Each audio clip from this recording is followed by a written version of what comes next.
Oh, what is up, YouTube? I'm Taylor. Welcome back to my channel, and this is my weekly comic book review show. Yeah, hi. Okay, yeah, I'm Taylor. Welcome back. Like I just mumbled, this is my weekly comic book review show, and I gotta be honest, it was a pretty shitty week of comics. I got a lot of them, but most of them were not very goddamn good. So, let's get into it, huh? Huh? There's some fake excitement I riled up for you. I'm getting energized thinking about telling you what shitty books I read. Yeah, worst to best, as always. The thing is about the bottom 2/3 of this list are all kind of interchangeable. They're not great. It is what it is. I suffer for you people. So you can suffer by watching me suffer. It's Hakuna Matata, the circle of life, the universe, and I don't know, 42, whatever. All right. First, okay. Let's get into it, huh? Soul Plumber, number 4 of 6. Somehow this ended up on my pull list. It might have been by me. My LCS also sometimes does it if they think I'm interested in a book, and then I just either try it, or I'm like, no, I'm not interested, whatever. I think I might have actually put this one on there because the first issue is entertaining enough that I was like, yeah, I'll pull the rest of this miniseries. It's got to be decent, right? No. It's been the same thing for 4 freaking issues. Okay, there's a balance that you have to have. It is an over-the-top satire where they're satirizing organized religion and superheroes and blah-de-blah-de-blah-de-blah-de-blah. But the problem with this satire is there's no balance to it. And for a satire to be effective, it's either got to have some hint of subtlety or be very over the top. But like if it's going to be very over the top, it still has to have entertainment value to it, right? It's got to be an entertaining read or an entertaining visually or entertaining that. This is not. It's over the top, sure, and it's ridiculous, sure. But this is sort of like if you just took Garth Ennis and let him inhale cocaine for about 8 hours and then just told him to write. It's just goddamn garbage. It's not good. I don't know why it exists, and I don't know how DC's just saying, oh, yeah, we're not going to bother to edit this. We're just going to let it go. You can just keep telling the same thing. Oh, I know why, because suckers like me end up with it on their pull list, and then they just keep selling it, and it is just... I'm part of the problem, people. I'm part of the problem. Anyway, this is not good, and I'm going to have to break up with it. I feel guilty when I pull things off the pull list, you know, where I'm like, no, I changed my mind. This isn't good. And then I tell my LCS because, like, I have to let them know. And then I feel bad about it. It's kind of like breaking up, and breaking up is hard to do, but this is a fucking horrible book. All right, next. And like I said, we can interchange some of these, but I'm going to give a little bit more leeway to some than others because some are indie books and some are DC, and I don't know, I'm biased, people. All right, next we have Monkey Meat, number 1. We are all slaves to the corporation and we eat monkey meat, I think, is what's going on in here. It's Juniba. I don't know who Juniba is, and this is a new thrilling anthology. A couple problems with that. It's not an anthology, or at least it's not in this issue. Maybe every issue is different. Maybe it's an anthology that's issue-oriented, in which case, sure, I'm not going to find out because I'm not going to read anymore. If it's supposed to be an anthology within this issue, that's not doing it. This is all pretty much one story, and it's a story of a disgruntled citizen of an island where giant monkey meat exists that gets sold to people. I don't know. It's kind of a confusing mess. It really is. The art's okay, but even that's got a confusing mess in places, and the story itself, it's just kind of like, I get what they're they. I don't know. I don't know the gender of Juniper. Don't care. Doesn't matter. Going forward, it's like corporations are evil, but we're all slaves to it, right? And there's no escaping. I just saved you $4. $4? $3.99 plus tax and tip. So it's not great. It doesn't make a ton of sense. It's very sort of confusingly told. Now, I'm not saying it's deep and hard to understand. I mean, you get it. You get the kind of point that they're making. It's just not that interesting. It really isn't. And it's another form of satire that just doesn't work for me. I'm not going to throw this one on my shoulder because I don't hate it quite as much. But I'm not into this. Sorry, Juniba. You can keep your monkey meat to yourself. Are we gonna do this way? Yeah, fine. Elektra, Black, White, and Blood, number 1. This is an anthology. Oh, goodness. I'm tying it all together, people, because that's what effective storytellers do. They hook it all together and they relate and they keep progressing things. And I don't know. This is, the black, white, and blood bullshit, where everything's like not in continuity. It's like stories of Elektra. And I really dig Elektra. So I was like, oh, I'm really going to dig this. It's going to be bloody. It's going to be black. It's going to be white. It's going to be all these things. It's got a cool John Romita Jr. cover. And I don't even always like John Romita Jr.'s work, but I like this. No. It's got a really stupid vampire story by Charles Soule. It's got a really stupid middle story that I can barely remember by somebody. And then it's got a pretty bad story by Declan Shelby at the end. None of these are great. None of these are, like, the illustrations on any of them, none of them really do it for me. There's nothing exciting about it. There's not really anything new. It's sort of like What If. Like, the first one's What If. What if the Electro is sort of a vampire? Yippee. And then let's make that as boring as possible instead of making it exciting. Because it could be exciting, but it's not. And then there's a couple other things in there, like, I don't know, it's like morality stories with a hit woman. It doesn't work very well. I'm not going to be picking up the rest of these. I'm probably going to end up with the variant covers of this galore, because I don't know, that's what people tend to do, is they make variant covers of these black, white, and blood things. It's just not good. Just nothing in here grabbed me at all, other than the cover. All right. Yeah, we're going to do this order. Justice League Incarnate. This is another one on my pull list. 3 of 5. It's setting up the something-y-something where the something-y-something is going to do the multiverse-y something, and Batwoman Who Laughs, and Darkseid, and it's all going to get ripped to shit, and Barely Allen. It sounds like every other stupid-ass DC Crisis on Infinite Crises, Christ figures. It's Josh Williamson doing the heavy lifting, and Culver, I think, also on the writing. 45,000 different artists. I bitched about this last time. It's just on my pull list, and I forgot to unpull it. And then you take the really annoying thing of, like, hey, when writers run out of ideas and think they want to be really clever, let's write about writing comics, and we're going to get that in there and make it its own clever, stupidly clever, amazingly clever thing, and the audience will never see it coming, and they're going to bow down and worship us because we're clever, except for it's really stupid, and it's stupidly annoying. Oh, man, this book annoyed me. And I don't love the different artists every other page thing. I get why they're doing it, because, like, I don't know, but it's a DC thing. It seems like every other book has like 14 artists on it. Like, I pay your artists, and they'll give them like a time period where they can actually work on a whole issue, and don't think it's a clever storytelling thing where you just have different artists working on different pages of the shit, because it's not. It's fucking irritating, and this is really irritating, and this is a stupid book. And yeah, Darkseid, but we have to let Darkseid win because it was told in the comic. Spoilers. Sorry. Stupid. I think that's stupid, and this one's on my last nerves, and this started off strong, and it's gone steadily downhill. We have Suicide Squad. I might give this one more because I really do want to see what they're setting up, but this is like a filler issue where they're fighting stand-ins for the Avengers. So there's a lot of first appearances in here that'll probably never go anywhere because they're parodies, and, like, I don't think DC's going to really embrace copyright issue stuff. But look, there's Captain America, or I can't remember what they call it in here because I don't care. There's the Scarlet Witch somewhere. There's a big-headed Hulk kind of thing. There's, I don't know. It's just dumb. It's just dumb. And there's not a lot of real great intrigue. You learn a couple different things in here. You learn what's going on with Bloodsport, and you learn kind of it. I think, honestly, and sort of what Amanda Waller's up to. It's just not, like, Amanda's not being written as a clever, manipulative, evil person. They're trying, but it's just not working. And I'm my last leg of this one. Like I said, I'm going to give it one more because I think the next one is going to wrap up this story arc. I really hope, and it might be the end of this series, which is also fine by me at this point. Also, and an Ambush Bug's an annoying character. Whoever thinks it's a great idea to add Ambush Bug in and thinks it's going to be great and clever and break the fourth wall and have different artists on every page, stop it! Stop it, DC. Just stop it. Nocterra number 3. This is the story of Blacktop Bill. I'm going to keep saying that because Buffalo Bill, Blacktop Bill, they're not far enough apart in my brain.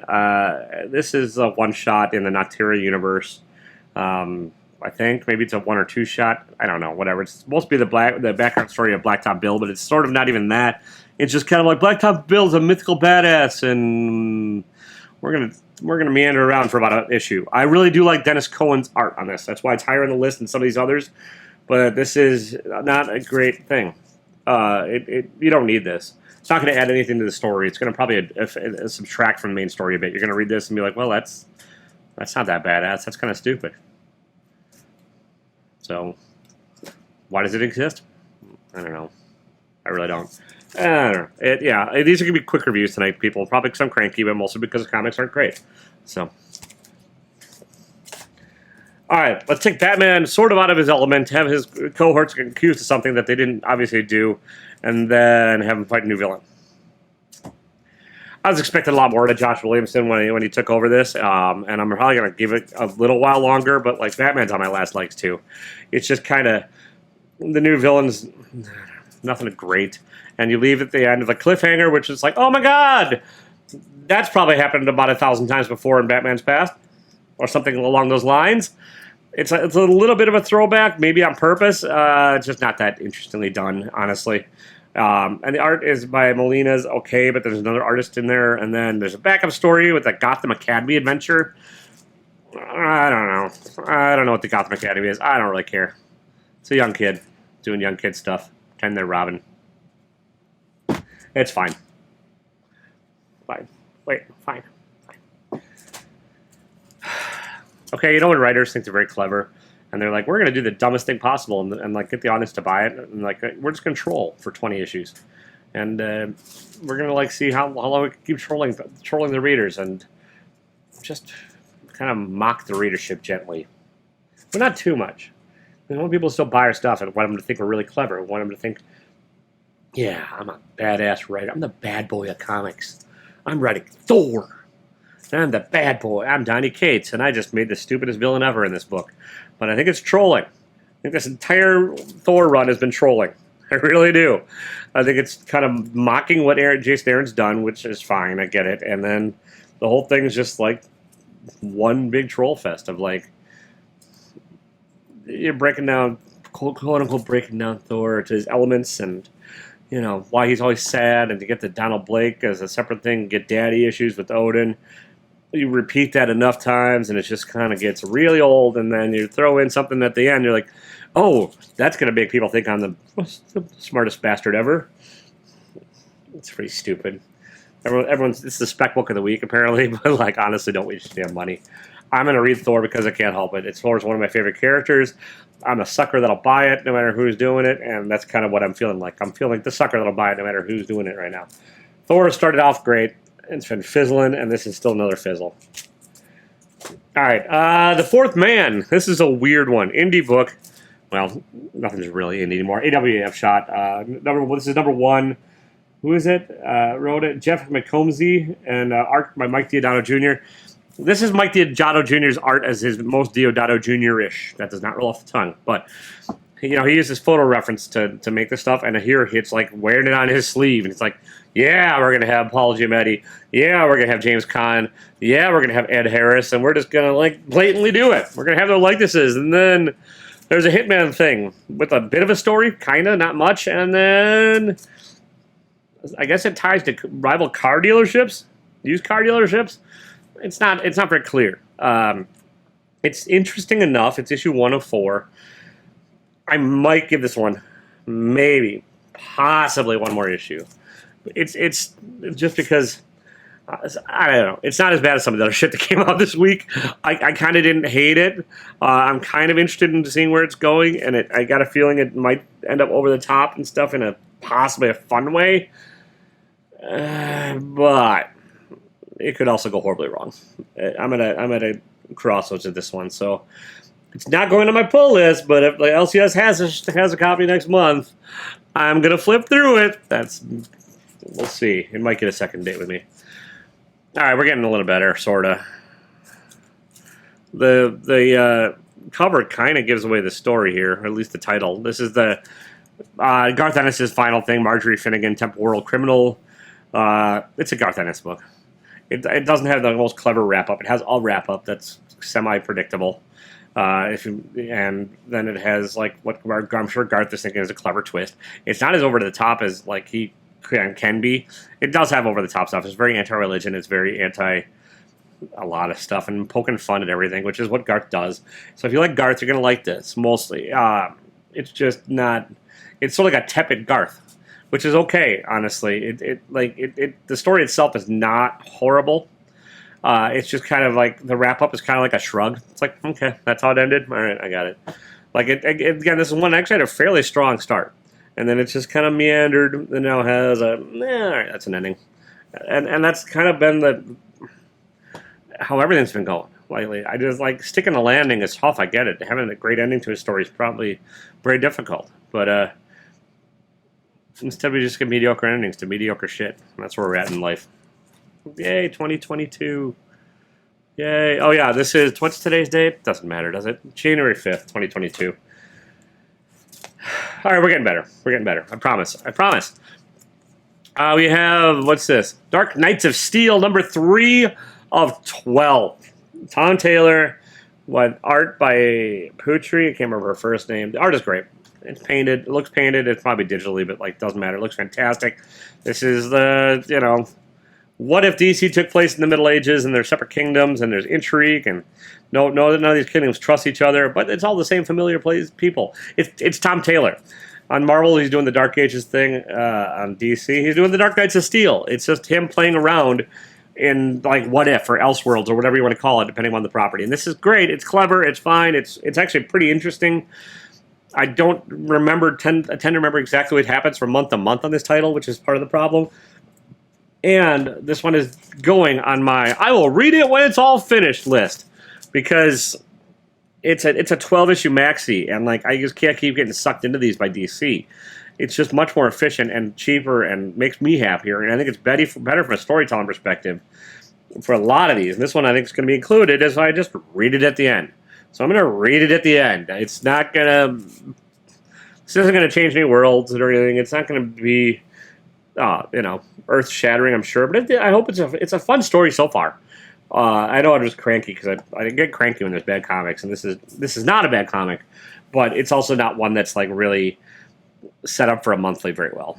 So I think it's just going to make a better end of the year thing. And like there is intrigue. There's Bruce Wayne. There's Jor-El and Kal-El and all the L's and John Constantine and Black Lightning and Wonder Woman, and if you're looking to see all these characters, they're all in here in their own various little fun ways, and it's fun, kind of fun, but it's just I'm just waiting on it. All right, this one I probably should do the same thing with, and I probably should actually catch up on the first series, which I've never read, but we'll see. Whatever. This is actually decent, and it's Mark Millar and Stuart Immonen's Magic Order 2, number 3. It doesn't roll off the tongue because it's volume 2, but it's issue number 3. It's magic. There's big bad afoot. You're starting to learn what the one of the rival magic gangs is up to and what they're trying to do, and then you sort of like are getting some of what the main folks are trying to do to stop it. But they're also kind of messing it all up because it's what they do. It's a Mark Millar book. So you get the flawed anti-hero protagonist, and then you get the conniving semi-evil backstory and intrigue. It's actually pretty solid. It's like. It's entertaining. It's Mark Millar could write a good story. He knows how to tell a romp, and this is a romp. It's 5+. So I'm gonna keep up with this one because like I feel like it's at least a fun universe to play around in, and I'm gonna try and hunt down the first. I'll see. I don't know how many issues there are in the first Magic Order. I can't imagine it's like enormous. I didn't know it was spec to come to Netflix and like everything else. I don't really give a shit about that because like most of the Mark Millar stuff when it translates to Netflix thus far has been kind of hot garbage, and so I'm not specking on it in that rate. But I actually am enjoying the read, so I'm gonna keep up with it. There you go. Not All Robots, number 5. Probably my favorite cover of the week because it's a clever power button noose thing. Get it? This is the last issue of this for now, and that's my problem with it. It's Mark Russell, who's another book on the list, and this one, Satire, and Mark Diaghiato Jr., who had another one earlier. And, robots have sort of taken over humanity because we let them, we told them to, and these are the consequences thereof. This is an effective satire. It's well done. It's over the top, but it's also, like, poking fun at humanity in all the kind of right ways, and our flaws and everything else our addiction to technology, our addiction to social media, our addiction to everything, our reliance on all of it, and our like loss of our humanity in some ways, and the fact that we're just not very nice to each other. It's all in here, and it's using robots to kind of tell this story. I just wish it had more of a concrete ending. It's supposed to be 5 of 5, but this is an AW Upshot thing, and it's a problem with them, and it's a problem with whoever, either their editor or the storytelling or their structure of it all. Instead of just wrapping this up and eventually having a volume 2, it's another cliffhanger-y, kind of weak end to it all. And they've done this with other titles too, so I think it is an AWA Upshot thing. And they have these 5-issue things, and they call them like 5 of 5, and then they're like, oh, nope. After the 5th issue, we're gonna do more, which is cool.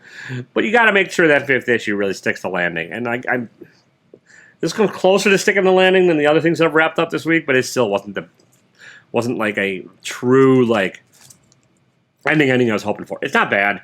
There's a speech given by a robot in here that's pretty on the nose and pretty effective. And so it does actually wrap up the main arc, and it probably wraps up a lot of the characters that we've seen, or at least one of them, I think, is probably going to no longer be around in this. So it's decent. If you like the other ones, you'll probably like this, but this is probably the weakest of these thus far. So, all right. Well, actually, this one wrapped it. Oh, sort of did. All right. Inferno number 4. This is the end of the Hickman, probably. I know that there's claims of Hickman coming back to do other things like this, but he's off the X books. And I don't think he's going to keep playing around in this playground, because I don't think it's going to fit into what the other writers are going to be doing anymore. So this is Hickman swan song on X-Men. It's kind of like wraps up what he was trying to do and like the setup of it all. And it kind of looks like it was crammed into a 4-issue story instead of like being spread over several years, which I'm sure he was preferring to do. And it's good. I mean, I like this. I've enjoyed Inferno. I liked Hickman's run on X-Men. I like his sort of like the weird ass take on the whole thing with Moira Taggart as a mutant and like the resetting of lives and all that. The problem is like it sort of took away consequences, and this brings back a little bit of consequences, or the possibility of it in here. It does wrap up that Moira Taggart thing for now, and it kind of sets up like one of my favorite weak characters as a sort of a strong character down of it, which I dig. And yeah, it's good. I like this one actually. This is I don't know. What's about 5 near mint minus? Yeah, I'll give you that today. And then we have 2 left. And the order of these might seem a little strange, and I'll explain them, but whatever. It is what it is. Another Mark Russell book. 1-Star Squadron number 2 of 6. This is D to E list level DC heroes that are all working at a temp agency, basically run by Red Tornado. And it's ridiculous. The writer writes himself in here, which is, you know, a clever-ish trope that I know it was bitched about earlier on the list. I know he's actually on the cover. No, that's not him in the cover. Never mind. Is he in the cover hidden somewhere else? He might be. Doesn't matter. And then there's like the Minuteman who takes minute pills to stay strong and runs out of the pills and has an addiction. So it's a satire. It deals with addiction. It deals a little bit with like the desire or the need for fame, and but also the desire and need just to make a living. And it's one of the better books of the week. I'm not explaining it very well. I don't want to like compare it to a lot of stuff, but it kind of reminds me of like a grown-up Dial H for Hero or something along those lines, where like you get to just the E-listers trying to make a go of it in a farcical fashion. And I like this one. Honestly, it came close to being the top of the week, but I'm going to give it to a different book. And I'm going to give it to this book because it's been my surprise DC miniseries of the year. And it wrapped it up in a satisfying fashion. Left the room for more, but it was an enjoyable romp all the way through. Crush and Lobo, number 8 of 8. Tamaki and Nahalpin and Tamara Bonneville in the covers. This is like, Crush has father issues. Lobo's her father. Lobo's in prison, and this kind of wraps up that whole story arc. Crush is bisexual and dating a woman, and like has had relationship issues, and it's had a lot of anger, and does some internalizing in here, and figures out some things are her fault, some are maybe not necessarily, but like it's a character piece that pokes fun at itself and breaks the fourth wall in an actually effective way, and pokes fun of that a little bit too. I never knew who the character Crush was before this, and I'm actually really enjoying it. I hope Tamaki does more with this character, and I'm enjoying her take on Lobo too, like on Lobo. Like the ending is about what it needed to be, and I would read this if it were an ongoing. I am happy with how it ended. It's not deep. It is not heavy. It doesn't even have like the tomey weightiness of Inferno. But what it does really do is like keep this sort of like tone right about where I needed it to be for the series. And it really did a great job of wrapping it up. And it did a great job of keeping me entertained. Like sometimes you just want like a cheesy-ish superhero comic. And this is like that with a little bit more, and it's done very well. It was one of my surprise hits of the year last year, and it's I expected to drop it after issue number 1. It's like I'll pick it up, and I'm like, I'm not gonna. What am I doing? But of all the number ones I picked up and stuff randomly, this is one of the ones that like hooked me all the way through to the end of it, and I hope they do more. I hope they make more of them. So Crush the Lobo number 8 is my pick of the week, my favorite book of the week, my least shitty book of the week. And like I said, it was an annoying week. Most of the books are garbage, and on a truly great week, this might not have made it, but it was what I needed this week. And it was what I needed it to be a good, solid ending to it all. So, all right, that's all I've got. I'm going to get out of here. Thank you so much for watching. If you like what I do, please feel free to buy some merch. It's all fine. And, I mean, it's dumping snow today, so that's why I wore it. And my merch you can find at taylorwinder.com. Link down below. I'm selling on Whatnot now. Link down below. I'm probably going to at least do Friday shows and bump up to there. So give me a follow on there. If you're not on Whatnot, you can join and get $10 credit if you use my link down there. So you get $10 you can buy a comic with. And, you know, whatever. I've got an Instagram. Follow me on there. And subscribe. At the very least, if you like what I'm doing and you want to hear me ramble and bitch about comics every week, hit the subscribe button. I do this every week. And like or dislike, whatever. I know somebody's been disliking my weekly shit every time it comes out, so that's amusing me. Thank you. Keep it up. I don't really care. And I don't know. Don't be a dick, even if you end up throwing the first comic over your shoulder, because it's awful. See ya.